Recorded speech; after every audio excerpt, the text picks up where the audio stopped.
Story 1. This just happened. We live in a pretty decent, middle-income apartment complex. Lots of immigrants, but almost everybody is crazy friendly.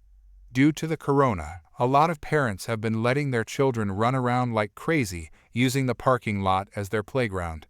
Normally, I don't mind. Like I said, everyone's very friendly. 2 weeks ago, we bought my husband's very first ever motorcycle. Harley Iron 1200. We bought it brand new from the dealership. It parks in front of my tiny smart car in our assigned parking space. We outfitted it with covers, movement alarms, chains, etc. My husband is planning to drive it this weekend, so I took the cover off to plug in a portable charger battery tender.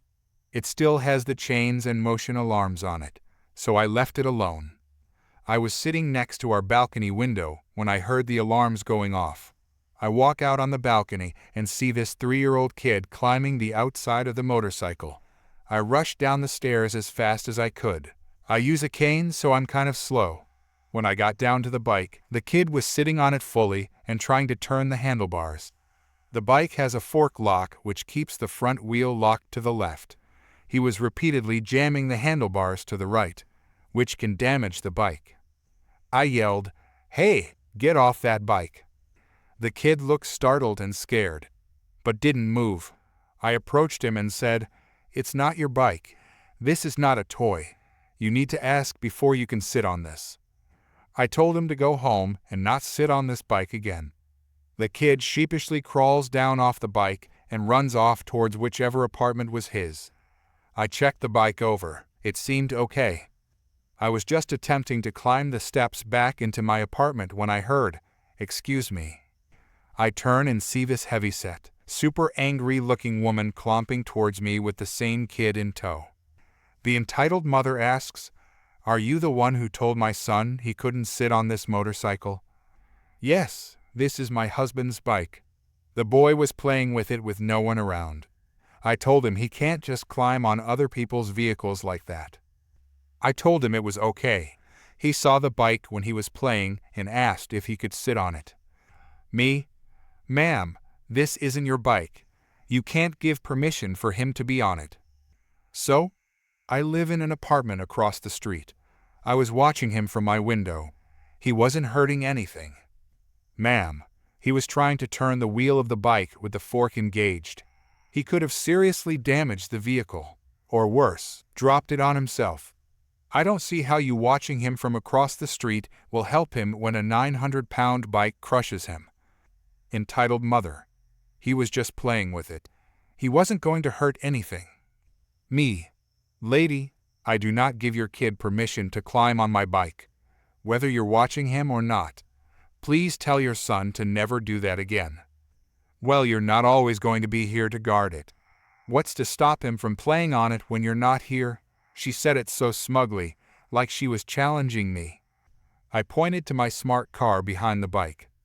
"Do you see the dashboard camera right there? That thing is motion activated. If your son tries to play on this bike, he will be recorded. If I catch you or your kid so much as even touching the bike, let alone removing the cover or climbing on it, I will report you to the management office and the police." She growls angrily, grabs her kid by the hand, and storms away. I put the cover back on the bike and put another motion alarm around the strap that cinches the cover tight. Not foolproof, but should make a good amount of racket if somebody moves the cover too much. I've got to speak with my husband and the management office on how to deal with the situation if it occurs again. I understand a kid doing it because they don't know better, but this mother was a piece of work. Story 2. 4 years ago, I was working as a cashier at a quirky convenience store, stationed at a register that handled all the cigarettes and alcoholic drinks. It was around 10 p.m. when these 2 young men in their early 20s walked up to the counter. They had 3 random novelty items. I don't recall exactly what they were, but it was odd to see such random purchases so late at night. It was likely for some fraternity prank, as it was a college town, and strange purchases from fraternity members were a regular occurrence. I scanned their items and told them their total, $22 and some change. The two young men grinned at each other before reaching into their jackets and slamming down 2-gallon-sized Ziploc bags filled only with pennies. I looked them in the eye, but they avoided my gaze, pretending not to notice me. Meanwhile, the other customers in line groaned and moved to different registers.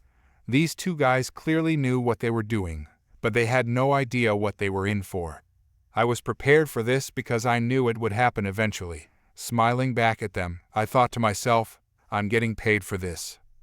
These pranksters were here for a bit of fun, but I was ready.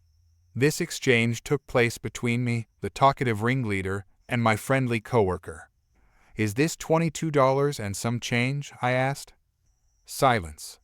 Did you count it? I asked again. Nope, the ringleader replied. Are you going to? Nope. Is it at least $22? Don't know. Nice. My coworker chimed in. Hey, you guys can use the self-checkout. It'll take all your coins at once. Oh, don't worry about it, I replied. The ringleader shook his head. Nope, don't trust that machine, ma'am, he said with a smirk, and his friend chuckled. What? Why not? My coworker asked, curious. It doesn't count all your change correctly, right? I've used it before, it works fine, she insisted. I got this, I told her confidently.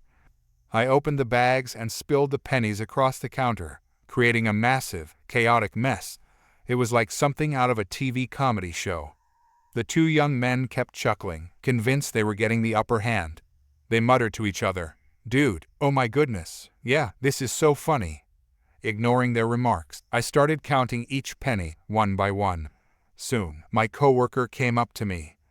I'll help you count this, she offered. Don't worry about it, I assured her. She gave me a puzzled look before putting on a determined expression. I've got your back, she said. We developed a system, counting out 10 pennies at a time, stacking them, and creating dollar piles. Slowly but surely, we made progress. Some customers lined up behind us, but moved to other registers once they saw the counter covered in pennies. A few people decided to wait but eventually left when they realized this was going to take a while. Fortunately, another register in the liquor section opened, so it wasn't too inconvenient for other shoppers. We managed to count around $12 after about 10 minutes when I accidentally knocked over the piles. Hey, my coworker yelled in surprise. Oops. Sorry, I replied, trying to keep a straight face. She caught my grin and, catching on, gave me a knowing look before heading off. You know what? I think I'll leave you to it, she said. The two young men looked horrified as they saw the fallen piles of pennies. Yeah, I'm going to have to count all of this again, I told the ringleader. Okay, he mumbled. So, I started over from zero, counting even slower than before. The two pranksters fell silent, watching me intently. I reached about $7 when I paused and said, Oh no, I lost count. I'd better start all over again. Are you serious? One of them asked, exasperated. Oh, definitely, I replied calmly. Why? He demanded. I lost count, sir. My register needs to have the correct amount, and I wouldn't want to shortchange you. More silence. About an hour passed. At one point, my manager walked by, noticed what was happening, and gave me an approving nod before walking away without saying a word. Eventually, I counted all the pennies, and, to my surprise, they had only brought $18. I think this is only $18, I told them. The two young men looked utterly defeated. I'll recount it, I said. And I did again. After finishing the second count, I said, Actually, it looks like you have about $19 and some change.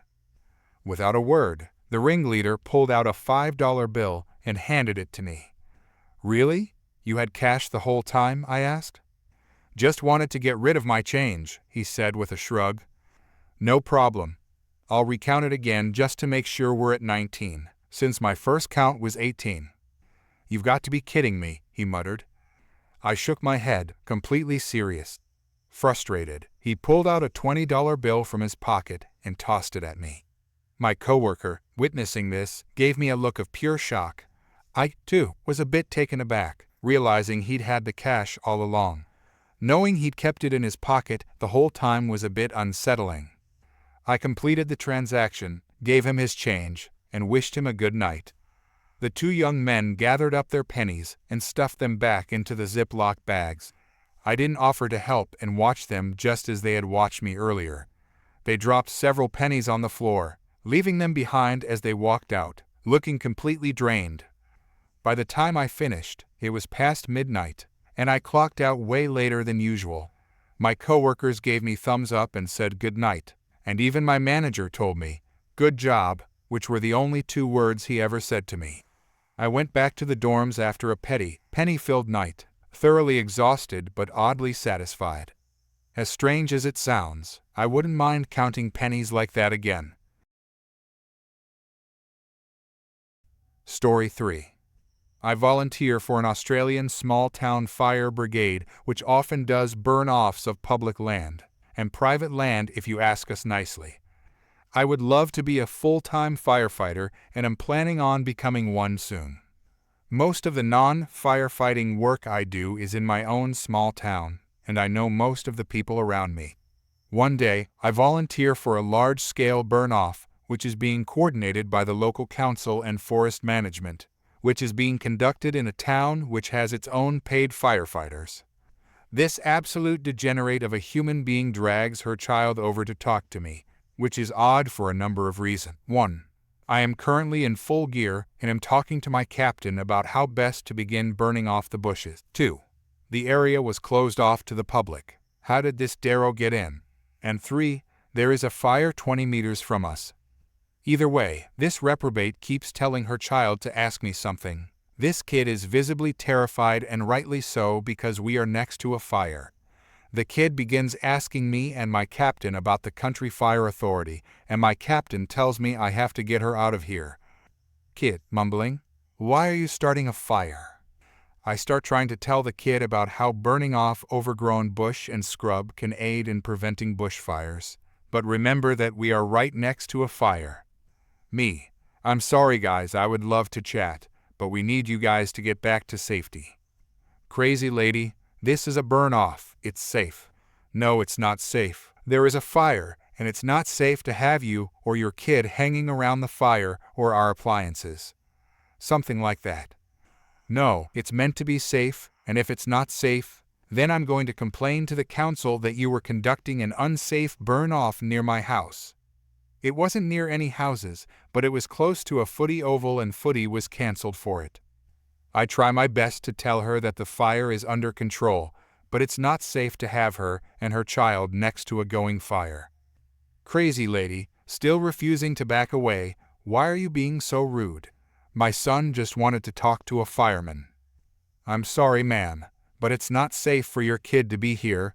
Try and come by any station or call a member or something, and I'm sure we can get someone to talk to your kid, but not now."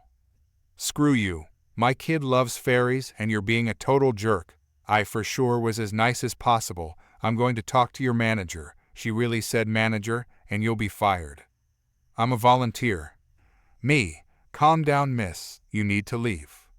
This delusional woman pushes past me and marches up, kid still in hand, to my captain, who isn't even in charge of the operation, and tells him that I'm being rude and trying to get her to leave her neighborhood. I didn't tell her that, and the captain is the one who told me to do this. "Captain, ma'am, you need to leave now or else we will have to call the police as you are interfering in chartered financial analyst business." Crazy lady storms off and screams at me on the way by. The whole time her kid was terrified and trying to get away. But this mental case had his hand held so tight, it was about to pop off. I can't believe how crazy this chick is, dragging her kid around an active fireground and bothering firemen while they are working. I can't be fired. I can't even be thrown off the brigade by my captain. It's weird, but basically if they want to fire me, the best that they can do is have my qualifications taken away. But this doesn't matter. This crazy woman tried her best to have me fired for trying to keep her and her kids safe from a fire. Sorry, it's not really a "I don't work here" lady story in the conventional sense, but it's not really my job. Story 4. So, there I was, just another day in the grind, making my way home from a hellishly long day at work. Man, that 9 to 5 routine can really suck the life out of ya. Anyways, I had plopped myself down on the bus, desperately trying to tune out the world with some music. My playlist was blasting some classic rock. You know, the kind that makes you feel like a badass even if you're just riding the bus home. So, I'm in my own little world when this lady, let's call her Karen, for obvious reasons decides to make my ride home a lot more interesting. She saunters in and heads straight for the elderly and disabled seats. Now, keep in mind, there was this sweet old lady who had just gotten on the bus after me. She looked like she could use a seat more than Karen, who seemed perfectly capable of standing. The old lady, she wasn't having none of it. She marches right up to Karen and says, "Hey, sweetheart, you're sittin' in the elderly seats. You ain't supposed to be here." Karen, instead of doing the right thing and offering her seat to the old lady, decides to be all rude and defensive. She goes, "Well, I don't see no sign saying these are elderly seats. Besides, I'm tired too." I swear, at this point, I was ready to roll my eyes into another dimension. I mean, it's pretty obvious, right? These seats are right at the front, with a sign that clearly says elderly and disabled. But Karen was having none of that. The old lady, though, she ain't one to back down. She gives Karen a good long stare and says, "Honey, if you can't see the sign, I'm pretty sure you need these seats more than I do." Now, Karen, she starts making up the most ridiculous excuses. She's like, "I have a condition. My feet hurt and I can't stand." I couldn't help but chime in. I said, "If your feet hurt, maybe you should see a doctor instead of taking seats meant for the elderly." Karen wasn't too thrilled about my input. She shot me a nasty glare, but I was just getting started. The old lady, she was on fire by now. She says to Karen, "You young folks these days think you're entitled to everything. Back in my day, we respected our elders." I got to admit, I was silently applauding the old lady for dropping that wisdom bomb on Karen. But Karen, she was like a kid throwing a tantrum. She actually grabs onto the handrails above the seats and starts shaking them, muttering something about bus regulations and how she's got rights. The old lady ain't having none of this nonsense, so she starts giving Karen a piece of her mind. "Rights? You talking about rights? Well, it's my right to have a darn seat when I can barely walk." That's when things really hit the fan. Karen, all red in the face, decides she's had enough. She pushes the old lady, and I mean shoves her, into one of the seats. "There, you happy now?" she snarls. I couldn't believe it. I mean, I was just a passenger minding my own business, but this was too much. Nobody messes with the elderly, not on my watch. So I get up, and I'm like, "Hey, that's way out of line. You can't just shove someone like that." Karen turns on me, and she's seething. "Mind your own business, you busybody." I ain't one to back down from a confrontation, especially when it's about doing the right thing. I say, "Nah, I ain't gonna do that. This is my business when someone's acting like a jerk to an old lady." By now, the whole bus is watching this showdown. People are whispering. Some are even recording on their phones. The bus driver, probably realizing this ain't gonna end well, finally decides to step in. They pull over and say, "All right, folks, what's going on here?" Karen, being Karen, decides to double down. She tells the bus driver, "This old lady's harassing me. I want her off the bus." The old lady ain't having none of that either. She points at Karen and says, "She pushed me. I want her off the bus." It's like a Mexican standoff, but with words. The bus driver, clearly fed up with the drama, says, "All right, Karen, you gotta get off the bus." But Karen, she ain't going down without a fight. She says, "I ain't getting off. This is a public bus, and I paid my fare." The bus driver, they've had enough. They give Karen a stern look and say, "Look, you can either get off the bus now, or I can call the police. Your choice." Now, Karen, she ain't exactly the brightest bulb in the box, but even she knows that messing with the police ain't a good idea. She mumbles something about unfair treatment, and I'll report you as she storms off the bus. The old lady, she's finally got her seat, and she's all smiles. She looks at me and says, "Thank you, dear. Some people just need a reality check." I give her a nod and a smile. "No problem, ma'am. Glad I could help." The bus driver, they apologize to everyone for the delay and get us back on the road. As for me, I go back to my seat, put my headphones back on, and crank up the volume. The classic rock's playing, and I'm feeling like a hero, even if it's just for a moment. See, life's full of little moments where you gotta stand up for what's right, even if it means getting involved in some bus drama with Karen. But hey, it's all in a day's ride, right? Story 5. Hello, this is a story about my dad that happened about a year ago. He's a very hard-working, honest, introverted, and not good with confrontation. My dad no longer needed the boat. He bought it several years back, but we rarely use it. This was mainly due to the fact that we were always busy during the summer with going camping and went to the beach, but each time we never used the boat for whatever reason. So at this point, my dad just wanted to sell it for what he could get. He then placed an ad on Craigslist. As soon as the ad was placed on Craigslist, my dad got quite a few calls and texts. He listed his boat for pretty cheap. He didn't really use it much, and he's very meticulous about how he takes care of his belongings. He got a call from an older couple who wanted the boat for their weekend trips, and he told them to come on down. Then he got a text from the entitled parent. Entitled parent, is the boat still available? My dad, yes, it's still available. It's first come, first serve. Our address is X. I will be there in 45 minutes. Hold it for me. I can't guarantee we can hold the boat for you since it's first come, first serve. But if you get here before the others, we can sell it to you then. I'm pretty sure you can already tell what's going to happen next. The lovely old couple came 15 minutes after the entitled parent texted my dad, and they took a look at the boat, and they fell in love with it at first sight. They couldn't believe the conditions of the boat and how pristine/clean it was. My dad is shocked that they want to buy it right away. They agreed to a price. The old couple backed up their car near where you hitch the boat, and they went inside to do the paperwork. They finished the paperwork, and the couple is about to hitch up the boat. Then the entitled parent and his family rolled up to my dad's house. "What is going on? Why are you selling my boat?" "My dad, I texted you before. It was first come, first serve. I drove 3 hours to come here and pick up this boat, and I am not going to leave empty-handed. My daughters deserve this. You are going to ruin their whole day. You should have texted me that you sold it. We were just finishing up the paperwork. I don't know what else to tell you." The entitled parent got mad and kept sizing up my dad during this arrangement, while my stepmom was ushering the lovely old couple to take the boat and leave since it was rightfully theirs. The entitled parent saw what she's doing and signaled his wife to try to stop my stepmom from helping the old couple. Luckily, the old couple were in the process of driving away, so there wasn't much they could do. "You owe my family a boat."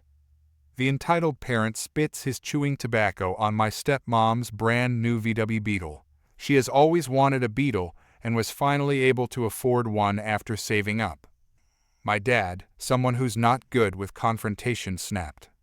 "You don't treat me like this on my own property, disrespecting my wife and I. You knew very well what you were getting into with this Craigslist ad."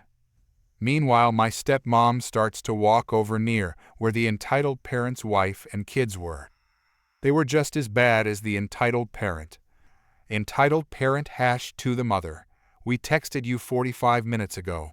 You should have told us not to come if you weren't going to sell us the boat. You ruined our daughter's vacation. We were going to take it out to the lake and have a good time. Now you ruined it." My stepmother tries to be polite and courteous. At this point, she doesn't know what has happened to her car yet. "I'm sorry, but the Craigslist ad stated it was first come, first serve. We're sorry, but they were first." "Well, you should pay us for coming all the way for the gas and time spent trying to pick up our boat. It's the least you could do." "We aren't going to do that. Again, we do apologize for this, and we hope that you have good luck on your search." Entitled kid, aged around 14-16 they believe. "Mom, I want to go on the boat." You promised we were going to go on the boat. Why aren't we getting the boat? Entitled Parent #2. I'm sorry, sweetie. Sometimes there's bad people in the world who lie and don't do things they're supposed to, like this lady. Entitled Kid. Whatever. This sucks. See? You're ruining our day. My stepmother realizes this is a lost cause and just started walking back to my dad. Entitled Dad. You're both jerks. We're not leaving unless we get compensation. My dad. You're not getting anything. The entitled dad tried to throw a punch, but my dad pushed him back. My dad. Get away from us. I am calling the cops. My dad and stepmom locks all the doors and starts to call the police. My dad never calls the police unless his hand is forced. He's the type of person who will do whatever he can to resolve something without getting authorities involved. The entitled dad starts to take pictures of my dad's house, license plates, cars, and everything else he can photograph, which my stepmom noticed while my dad was on the phone with the cops. The cops confirmed they were coming and will be there in 15 minutes. My dad and stepmom comes back out, and my stepmom flips nonsense when she sees her brand new VW covered with tobacco spit all around the white interior. She just goes inside after that to calm down. My dad takes care of it from there. My dad. The cops will be here in 15 minutes. Entitled Dad. No, they aren't. I know that you're just trying to scare us. We're not going to leave. My dad. I guess you can wait and see. My dad gets a text and grabs his phone. Are you filming me right now? That's illegal without my consent. It's illegal to be on my property without my consent. Screw you, you're going to regret this. The entitled dad dashes to his truck and takes out these rubber mats and places them over his license plates, gets in the car and drives off. My dad was relieved and thought it was over. The cops arrived. He gave them a detailed police report of what happened. They asked for any pictures or photos, but my dad didn't have any, other than the text he had with the guy's contact information. The police collected what they needed and went on with their day.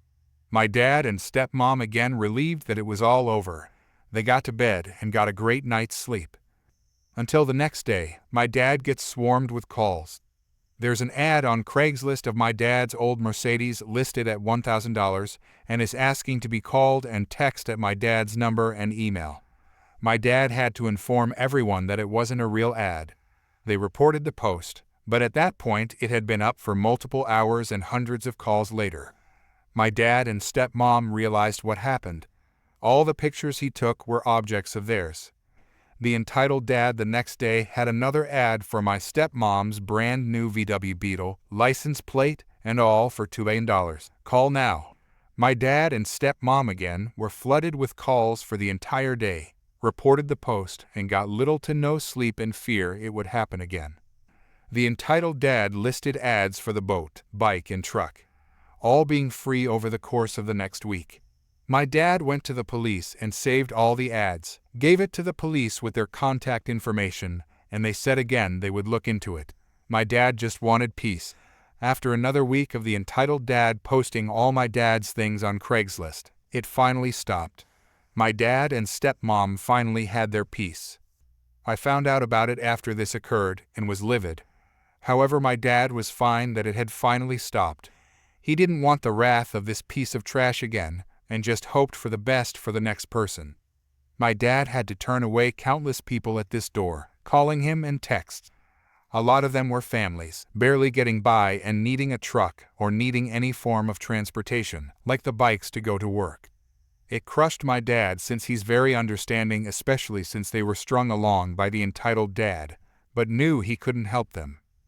However, this does end on a good note. The police got back to us stating that they arrested that entitled dad for something else entirely. They wouldn't go into details, but informed us that he won't be a problem for a very long time. Story 6. In early 2017, I set up a trampoline in my backyard. I have 3 young boys, and it has been a source of endless fun for us. In the spring of 2018, my neighbor, who was the president of the Homeowners Association at the time, decided to sell his house. His realtor suggested that my trampoline might prevent him from getting the highest price for his home. So, he persuaded the neighbor on the other side of my house to complain as well. Out of the blue, I received a message from the property manager of the homeowners association saying that there had been complaints from neighbors, and I would need to submit a form for approval to keep the trampoline. Intermission. It's disheartening because I was friendly with both of these people. They had been in my home before. They could have easily come to me directly. With one of the neighbors, I even covered the full cost of our shared fence at her request. Since her other neighbor refused to contribute for their shared section, this neighbor happened to be another board member, and, frankly, a very unpleasant individual. I would have been willing to work with them by digging a pit to make the trampoline less visible, or even replacing it with a quieter model that uses elastic bands instead of springs. Either of these options would have been cheaper than hiring a lawyer, but no one approached me. No one came for an honest, face-to-face conversation to address their concerns. Here are a few ironies. These are 5-bedroom homes, clearly meant for families. Future residents are likely to have children, who will be playing in the yard with or without playground equipment. The neighbor who sold his home was a heavy smoker. It seems odd that he thought my trampoline should be a bigger concern than that. The family who eventually bought his home has 2 young kids themselves, and they have no issue with toys in other people's backyards. My neighbors had raised children to adulthood, including 2 very active boys. When I reminded one of them of this, she actually said, "I know it's challenging to raise boys, but we're at different stages of our lives now." As if that somehow justified her actions. Back to the story, I filled out the form and submitted it. A month later, the Architectural Review Committee denied my request. I appealed the decision and attended a board meeting in August, only to receive a letter afterwards stating that my trampoline was in violation. I asked them to specify the rules I had supposedly broken. They never responded, so I reached out again a week ago. The property manager insisted she had sent the letter, but I requested proof. She forwarded an email where my name had been added to the "to" field, which I strongly suspected had been done after the fact, for a few reasons. The email mentioned a homeowners association meeting that had never occurred. The responses to my questions in the email appeared in different colors, suggesting edits made at various times. When I asked for proof, she initially said she'd forward the email immediately, but it took her an hour to actually send it. Presumably, she was editing a draft she hadn't sent before. She cited one rule early in the email, then later referenced another rule that supposedly overruled the first one, though the first could have simply been omitted. The message wasn't marked as a forwarded message at the top, and the sent time lacked seconds. None of these things were definitive evidence, but they were certainly suspicious. I reached out to the others listed in the "to" field to ask if they had received a copy with my name included. The only honest board member responded that he hadn't. The others stayed silent, likely because they didn't want to admit their oversight alongside the property managers. Intermission. If you're curious why the board disliked my trampoline, here's the reasoning provided in the letter that was supposedly sent. Due to the close proximity of homes and the limited yard space, the trampoline is unsightly for surrounding houses. Realtors representing these neighboring properties have indicated that it detracts from property values, lowering the home values of those around it. There have also been complaints from neighbors regarding noise levels, which prevent homeowners from fully enjoying their properties and restrict them from using certain parts of their homes when the trampoline is in use. My kids, who each weigh under 35 pounds, go to bed by 7 p.m. and don't even use the trampoline in the morning until after 10, and my neighbors bought homes only 10 feet away from mine. What exactly did they expect? Back to the story. The year-end meeting took place yesterday, and 4 board positions were open for election. I rallied 3 friends from the street to run with me. I went door to door for a week, talking to most of the homeowners about their concerns with how things were being managed on our street. I collected proxy forms from 1/3 of the community, giving me the authority to vote on their behalf. I went to the meeting last night and calmly laid out, in detail, all the ways the current board was failing our community, along with my plan to correct their mistakes. The vote was overwhelming. My friends and I were elected by a landslide. One difficult board member remains, but he's now in the minority. We also dismissed the property manager, who had been unresponsive and, frankly, dishonest. The trampoline is here to stay. The only downside is that I now have to oversee a street that includes a few genuinely challenging individuals. However, this whole ordeal has convinced my wife and me that we'll never live in a community governed by a homeowners association again, which is a significant win right alongside the victory of keeping the trampoline exactly where it is.